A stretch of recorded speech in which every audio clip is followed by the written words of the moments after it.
Israel पहुंची Rubika Liaquat. Public को राखी सावंत क्यों आई याद? देश की मीडिया में युद्ध का पागलपन सर चढ़कर बोल रहा है। इस पागलपन में शामिल होने के लिए आखिरकार एंकर रूबिका लियाकत भी इजराइल हमास युद्ध कवर करने के लिए पहुंच गई और उन्होंने अपनी ये फोटो शेयर की। युद्ध के मैदान में रूबिका की इस तस्वीर में बैकग्राउंड भी युद्ध वाला था।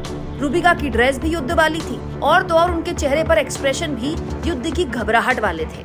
पब्लिक ने रूबिका लियाकत की तस्वीर के जवाब में तपाक से राखी सावंत की ये तस्वीर शेयर कर दी, क्योंकि शायद पब्लिक को दोनों की एक्टिंग में कुछ समानता लगी होगी।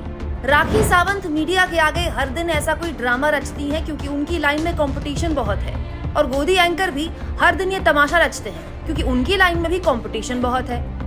अगर वाकई में रूबिका के चेहरे का ये डर असली है तो मैं हैरान हूँ कि ये डर खुद अपने देश की समस्याओं के वक्त कहाँ गायब हो जाता है, क्योंकि अपने देश की समस्याओं पर बात करने के लिए तो रूबिका सैंडविच लेकर स्टूडियो में खड़ी हो जाती हैं। पब्लिक ने रूबिका की युद्ध वाली इस तस्वीर के जवाब में उन्हें अपने ही देश का वो मणिपुर याद दिला दिया, जहां पिछले 4 महीने से हालात खराब हैं, लेकिन ना तो कोई एंकर तपाक से अगले दिन वहां ग्राउंड जीरो पर पहुंचा और ना ही किसी के चेहरे पर ये डर दिखा। पत्रकार रणविजय सिंह ने कहा, एक पल को लगा रूबिका जी मणिपुर पहुंच गई, फिर ख्याल आया मणिपुर बहुत दूर है और इजराइल नजदीक। शिवानी नाम की यूजर ने लिखा, गाजा पट्टी तो दिल्ली से सटा हुआ है, मणिपुर तो कई प्रकाश पर्व दूर था।